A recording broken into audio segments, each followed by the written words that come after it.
Maintenant que Noël est passé, on peut se demander ce qu'on en retient. Peut-être avons-nous reçu le cadeau qu'on espérait? Peut-être pas. Peut-être avons-nous vécu des bons moments en famille? Peut-être pas. Mais est-ce vraiment cela qu'on doit retenir de Noël? Qu'avons-nous fêté au juste? En plus de ce qui a été annoncé dimanche dernier lors du culte de Noël, je vous propose que le vrai sens de Noël, et c'est la prochaine diapo, c'est que Jésus est devenu semblable à nous pour que nous puissions devenir semblables à lui. Quelle que soit notre situation actuelle, que nous soyons dans la joie ou dans la souffrance, dans la paix ou dans le stress, dans la positivité ou dans le découragement, c'est le grand projet que Dieu a pour nous. Noël, c'est une nouvelle étape pour l'humanité, un commencement qui demande notre réceptivité pour que la naissance de Jésus prenne aussi place en chacun de nous, afin de pouvoir croître à sa ressemblance. Voilà le programme principal pour la nouvelle année et pour les suivantes en tant que chrétiens. Grandir à la ressemblance de Jésus. Toutefois, nous ne devenons pas semblables à Jésus chacun dans son coin, indépendamment, d'une manière individuelle, mais d'une manière collective, pour former un collectif, un corps. En accueillant la vie de Jésus dans la nôtre, nous intégrons son corps spirituel. L'Église, qui est l'assemblée de tous les croyants, habitée par l'Esprit de Jésus. Jésus vient en nous pour que nous soyons en lui collectivement. C'est ce mouvement qui a démarré lors du premier Noël.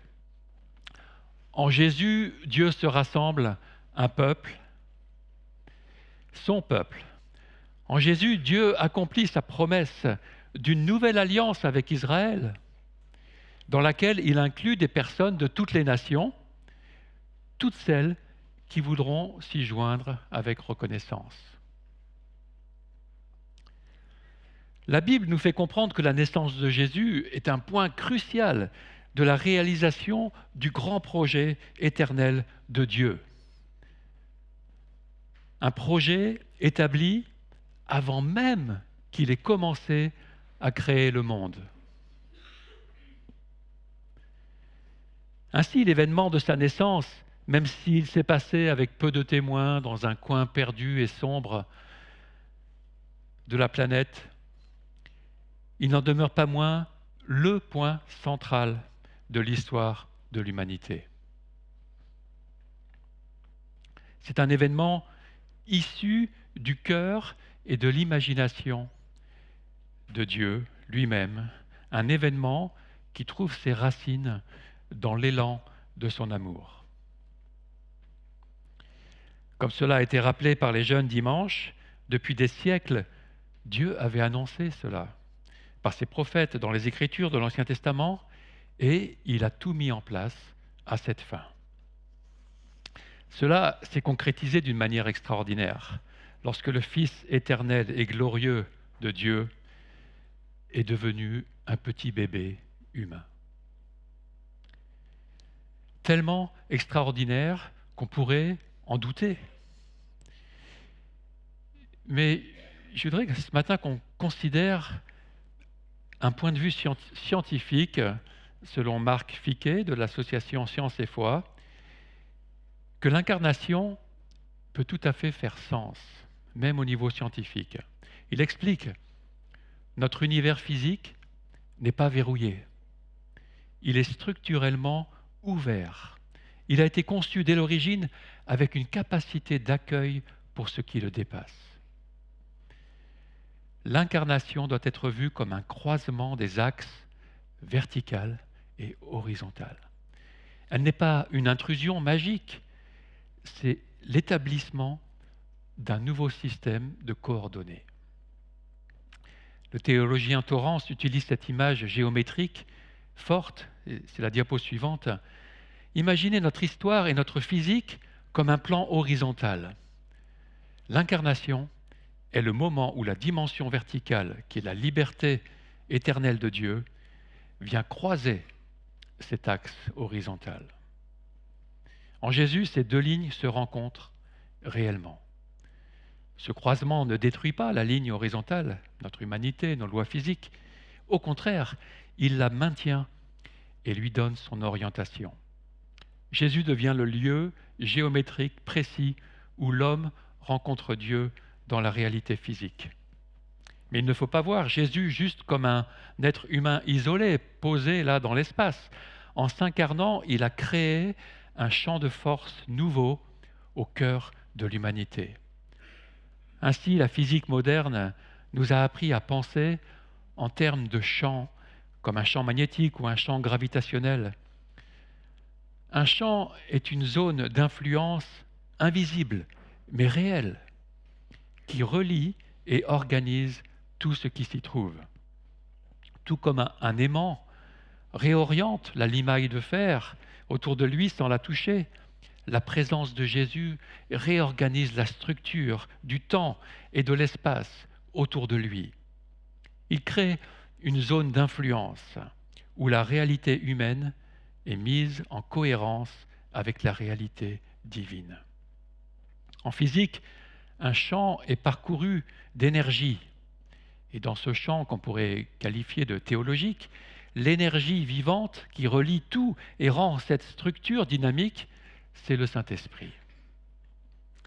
Ainsi, Noël n'est pas une aberration scientifique, c'est l'établissement d'un champ de force divin au milieu de nous. En venant parmi nous, Dieu ne nie pas la physique, il remplit le vide de notre existence par sa plénitude. Il nous prouve que les atomes, le temps et l'histoire ne sont pas des éléments morts, mais le milieu conducteur choisi par Dieu pour diffuser sa vie.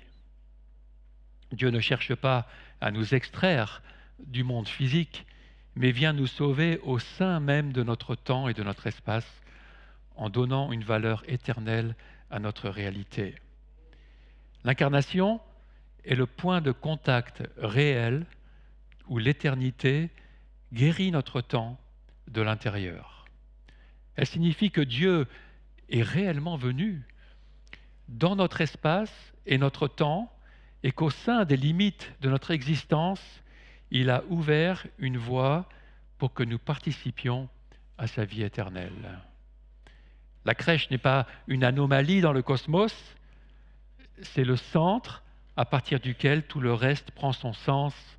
En se faisant homme, Dieu nous montre que l'espace n'est pas une distance qui nous sépare de lui, mais le lieu de la rencontre. Fin de citation. Il y a de quoi méditer sur cette citation. Ainsi, Jésus est devenu humain avec un dessein profond et transformateur pour l'humanité. Il a quitté la gloire du ciel par amour pour nous et à la gloire du Père. Sa naissance lui permettra d'avoir un corps comme le nôtre en vue de mourir sur la croix pour la réconciliation et le salut d'une partie de l'humanité avec Dieu. C'est l'essence même de l'incarnation, l'un des plus grands prodiges de tous les temps. Jésus est devenu semblable à nous afin que nous puissions devenir semblables à lui et intégrer le peuple qui se constitue, un peuple appelé à vivre dans l'union avec lui et dans la communion divine.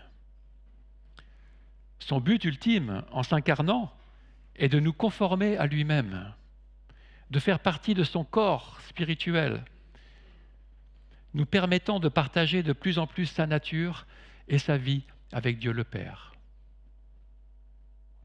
Notre destinée est de participer à sa filiation divine, d'être adoptés dans la famille divine, appelés à vivre ensemble une vie commune avec Jésus, déjà sur terre, dès maintenant et pour l'éternité.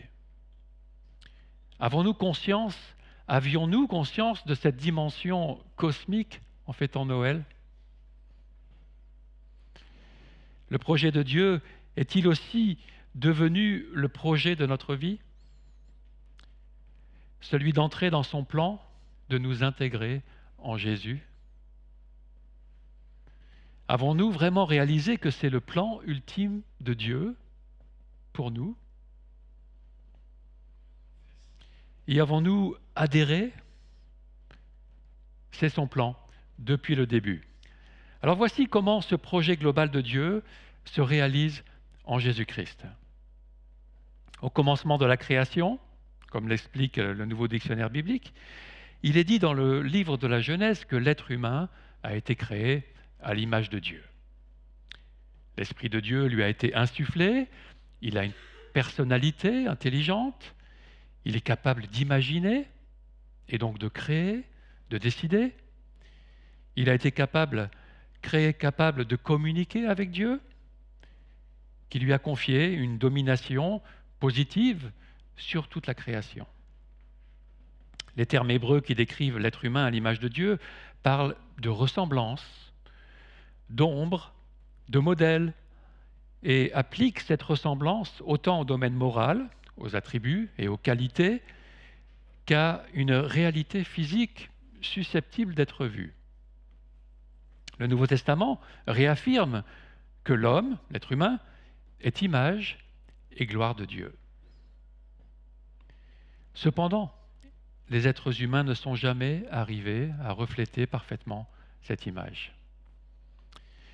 Ils l'ont altérée par leur désobéissance, par leur désir d'indépendance. Dieu n'a toutefois pas été pris au dépourvu par cette triste étape. Il avait prévu que l'humanité ne pourrait vivre la perfection de cette ressemblance à son image qu'à travers l'œuvre de son Fils. Le Nouveau Testament nous fait ainsi comprendre que seul Jésus-Christ, Dieu fait homme, est la parfaite image de Dieu. Le Fils de Dieu, celui qui était depuis toujours en forme de Dieu, c'est-à-dire qui avait sa nature, a été fait chair et a habité parmi nous. Voilà le profond sens de Noël. L'homme parfait est enfin né. Jésus-Christ n'est pas l'ombre de l'image de Dieu, il en est la réalité. C'est lui l'idéal être humain qui correspond en tout à l'intention originelle de Dieu. Ainsi, le Nouveau Testament nous dit que voir Jésus, c'est voir le Père. Il est l'image du Dieu invisible et toute la plénitude de la divinité habite corporellement en lui. Là où Noël est magnifique, c'est que l'incarnation de Jésus est un cadeau magnifique pour nous. Un cadeau qui nous ouvre la possibilité de devenir ce que Dieu a toujours désiré que nous soyons. C'est seulement en Christ que l'humanité déchue peut devenir une nouvelle création, un être humain nouveau avec un cœur nouveau. Mais cela est progressif. Ainsi, il est dit qu'un jour, nous serons semblables à lui, que nous serons conformes à l'image du Fils de Dieu, ayant revêtu la nouvelle nature créée à la ressemblance de Dieu et qui se renouvelle constamment selon l'image de celui qui l'a créée, étant devenu participant de la nature divine. Comme l'a dit C.S. Lewis, le Fils de Dieu s'est fait homme afin que les hommes puissent devenir fils de Dieu. 1 Corinthiens 15, 49 continue en disant que de même que nous avons porté l'image de l'homme fait de poussière, nous porterons aussi l'image de celui qui est venu du ciel.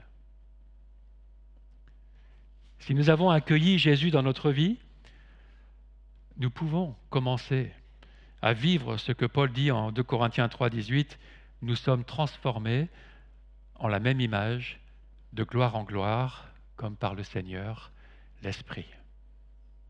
Nous comprenons que cette transformation est graduelle son achèvement dépendant d'une ultime action divine à venir. Romains 8, 19 dit ainsi: « De fait, la création attend avec un ardent désir la révélation des fils de Dieu. » Or, nous savons que jusqu'à maintenant, la création tout entière soupire et souffre les douleurs de l'accouchement. Et ce n'est pas elle seule qui soupire, mais nous aussi, qui avons pourtant dans l'esprit un avant-goût de cet avenir, nous soupirons en nous-mêmes en attendant l'adoption, la libération de notre corps. En effet, c'est en espérance que nous avons été sauvés. Or, l'espérance qu'on voit n'est plus de l'espérance. Ce que l'on voit, peut-on l'espérer encore ? Mais si nous espérons ce que nous ne voyons pas, nous l'attendons avec persévérance. Du reste, nous savons que tout contribue au bien de ceux qui aiment Dieu, de ceux qui sont appelés conformément à son plan. En effet, ceux qu'il a connus d'avance, il les a aussi prédestinés à devenir conformes à l'image de son Fils, afin que celui-ci soit le premier-né d'un grand nombre de frères. La transformation en conformité à l'image de Christ est au cœur de l'expérience chrétienne. Il est devenu semblable à nous dans son incarnation et il nous appelle réciproquement à devenir semblables à lui. Nous commençons cela en intégrant son corps spirituel par la foi en lui. Comme aime bien le répéter le théologien Tom Wright, ce processus fait partie du grand plan de Dieu de réunir ciel et terre dans la nouvelle création à venir. L'Église étant un avant-poste, un signe précurseur de cette union du ciel et de la terre.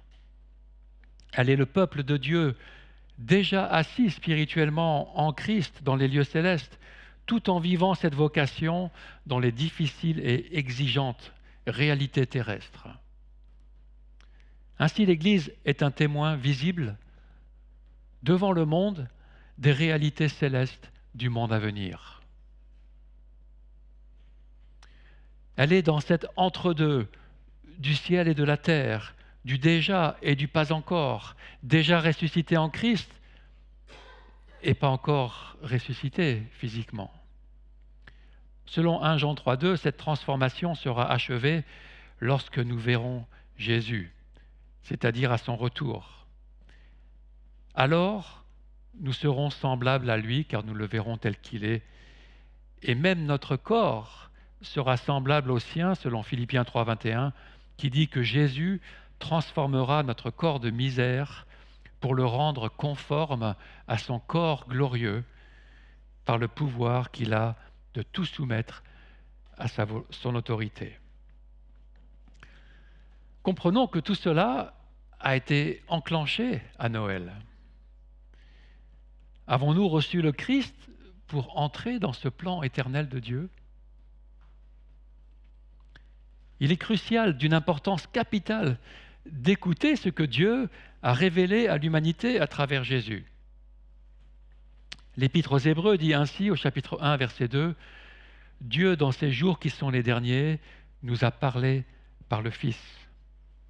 Il l'a établi héritier de toutes choses et c'est par lui aussi qu'il a créé l'univers. » Verset 3, « Le Fils est le reflet de sa gloire et l'expression de sa personne. Il soutient tout par sa parole puissante. Après avoir accompli au travers de lui-même la purification de nos péchés, il s'est assis à la droite de la majesté divine dans les lieux très hauts. » Et l'Épître termine par ces mots, chapitre 13, verset 20, « Le Dieu de la paix a ramené d'entre les morts notre Seigneur Jésus, devenu le grand berger des brebis grâce au sang d'une alliance éternelle, qu'il vous rende capable de toute bonne œuvre pour l'accomplissement de sa volonté, qu'il fasse en vous ce qui lui est agréable par Jésus-Christ, à qui soit la gloire au siècle des siècles. Amen. » Comment cela se vit-il pratiquement dans notre vie de tous les jours ? Comme le dit Paul Washer dans son livre « L'appel de l'Évangile et la conversion authentique », recevoir Christ signifie lui faire confiance, ou s'appuyer sur lui à un tel point que nous misons notre bien-être temporel et éternel sur la véracité de ses affirmations et orientons tout le cours de notre vie selon sa volonté. Il continue, par conséquent, le seul élément prouvant que nous avons vraiment reçu Christ est que notre soumission à sa seigneurie et notre confiance en son œuvre salvatrice s'approfondissent et deviennent une réalité de plus en plus grande tout au long de notre vie. Cette œuvre de sanctification continue est garantie dans la vie de chaque croyant, car nous sommes son ouvrage, et celui qui a commencé en nous cette bonne œuvre la rendra parfaite pour le jour de Jésus-Christ.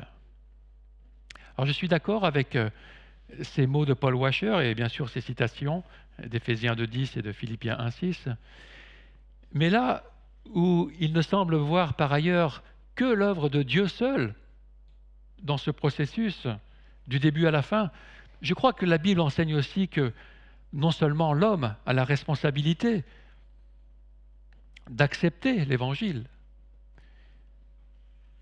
l'offre de salut de Dieu étant vraiment universelle, comme le dit le verset bien connu de Jean 3,16, Dieu a tant aimé le monde, et pas seulement quelques privilégiés, qu'il a donné son Fils, afin que quiconque dans ce monde croit en lui ne périsse pas, mais qu'il ait la vie éternelle. Mais je crois aussi qu'une fois que nous avons accepté son offre, nous avons encore la responsabilité d'y répondre, de nous offrir à lui en retour, comme le dit Romains 12, de marcher dans les œuvres qu'il a préparées pour nous afin que nous les pratiquions, que nous avons la responsabilité de continuer à vouloir cette transformation et cette communion avec Dieu en cherchant à faire sa volonté. On ne serait pas exhorté à tout cela dans les lettres du Nouveau Testament et dans les paroles de Jésus si cela ne dépendait pas aussi de nous. L'offre du salut de Dieu, de la réconciliation avec lui, est pour tout le monde. Mais seuls ceux qui y adhèrent peuvent en profiter. La vie éternelle est dans la réception du Christ par la foi, qui s'accompagne de son Esprit Saint. Ainsi, notre réception de Christ se traduit par l'intégration dans son corps spirituel, dans le peuple qu'il se constitue, appelé aussi l'Église, nous l'avons dit, ou encore l'épouse de Christ, avec qui il ne deviendra qu'une seule chair, ce que l'apôtre Paul appelle en Éphésiens 5.32 un grand mystère. Noël, c'est célébrer une étape primordiale de ce grand mystère. Ce grand mystère, c'est que Jésus s'est fait chair pour qu'on devienne une seule chair avec lui. De telle sorte que nous puissions dire avec Paul en Galates 2.20, « Ce n'est plus moi qui vis, c'est Christ qui vit en moi. » Le moi est toujours présent, mais il est pleinement intégré dans la vie du Christ. Il s'agit d'une transformation progressive de notre être à l'image de Christ par son esprit en nous, dans une union indissociable et éternelle. Nous l'avons dit, nous vivons la tension de cette double réalité, la perfection de cette union étant encore à venir lorsqu'il reviendra, mais cette union a déjà commencé. L'Église est déjà appelée le corps de Christ, de telle sorte que Jésus a dit qu'il était en nous, que nous étions en lui. Il est en nous sur la terre par son esprit et nous sommes en lui dans les cieux par la foi. Mais si Christ est en nous par son esprit, alors son caractère va aussi progressivement nous transformer. Nous allons de plus en plus manifester ses qualités. Concrètement, Jésus s'est caractérisé lui-même par deux mots qu'on pourrait trouvé surprenant. Il a dit qu'il était doux et humble de cœur. Ce sont toutefois une douceur et une humilité qui n'étaient pas celles de l'impuissance, car une force tranquille émanait de lui. Il a démontré cela tout au long de sa vie, de son humble naissance à ses relations avec les pauvres, les petits et ceux qui souffrent, dans son pardon offert à tous, même à ceux qui l'ont torturé. Comme l'a effectivement dit Tim Keller, on découvre chez Jésus une tendresse sans faiblesse, une audace sans dureté, une humilité sans incertitude, accompagnée d'une confiance et de conviction inébranlables, mais avec une accessibilité complète, une insistance sur la vérité toujours baignée d'amour, une puissance sans insensibilité, une intégrité sans rigidité, une passion sans préjugés. Fin de citation. Jésus manifestait le fruit que l'Esprit cherche à produire en nous. Vous connaissez peut-être cette phrase de Galates 5, 22, le fruit de l'Esprit, c'est l'amour, la joie, la paix, la bonté, la patience, la bienveillance, la foi, la douceur, la maîtrise de soi. Lorsque je regarde en moi, combien je souhaiterais être plus avancé dans ces qualités. Mais le Seigneur est patient avec nous, même s'il nous demande de faire tous nos efforts pour progresser vers cette perfection de Christ,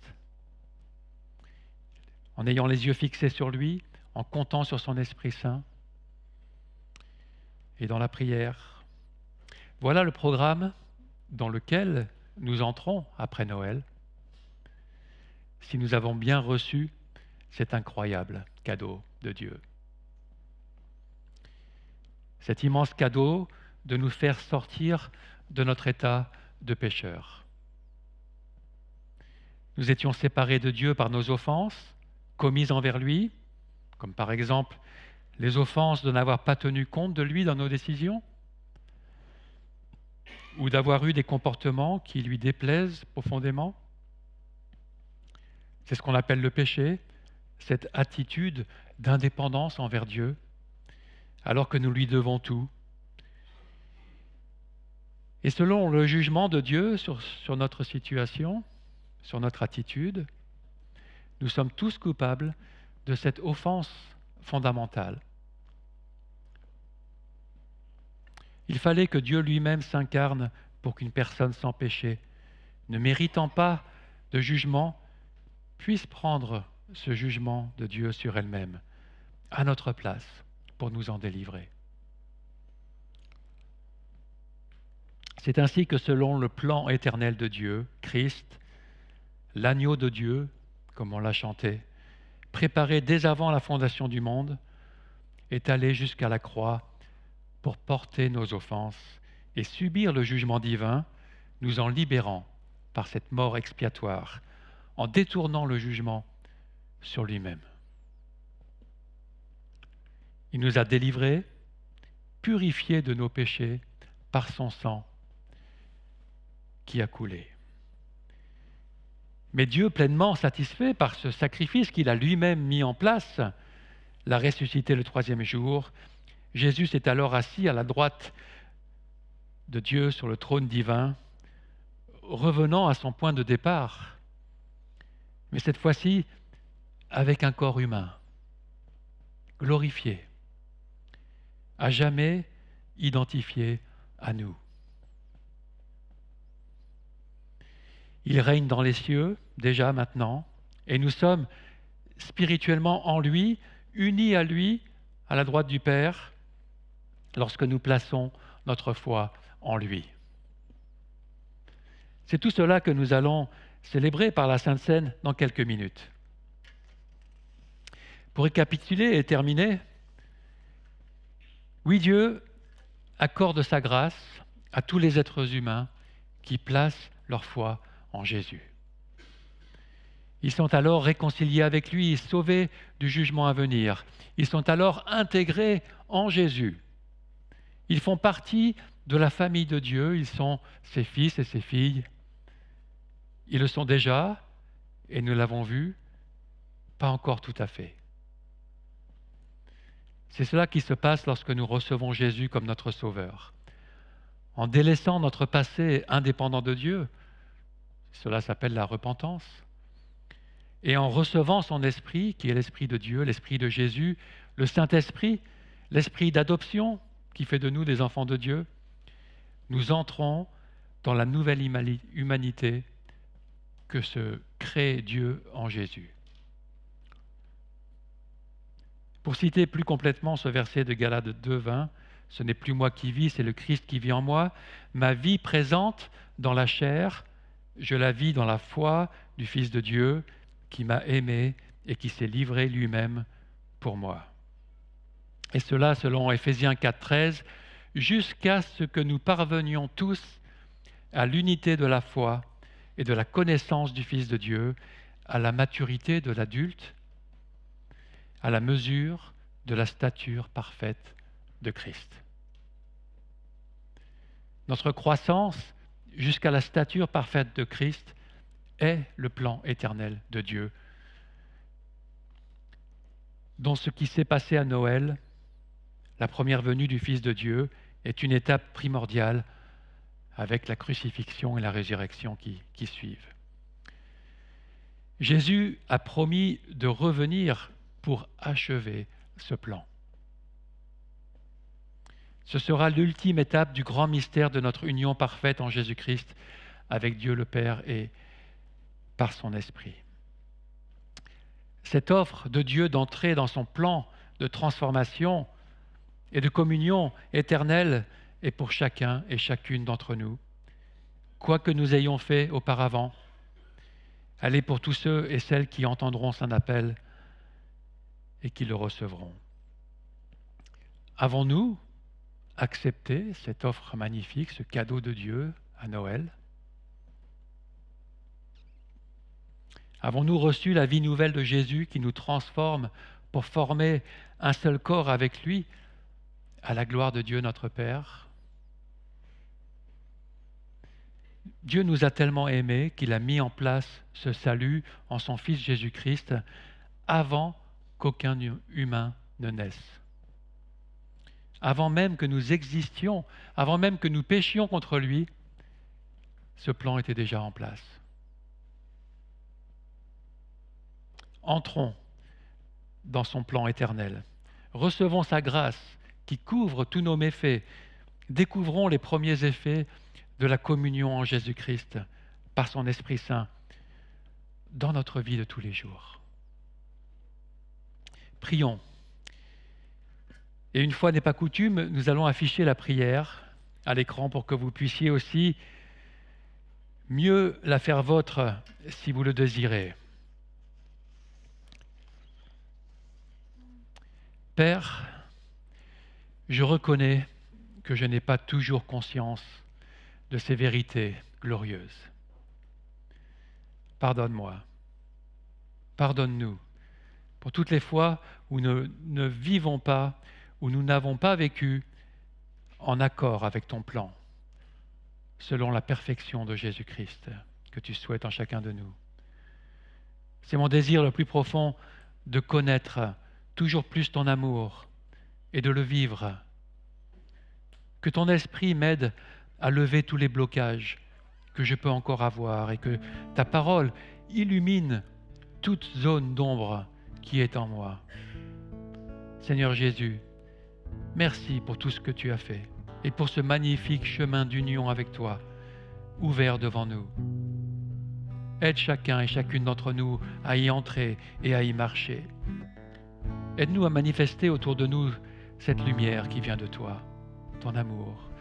Aide-nous aussi à manifester ta patience, à nous supporter et à nous pardonner les uns les autres pour tout ce qui n'est pas encore transformé en nous, collectivement.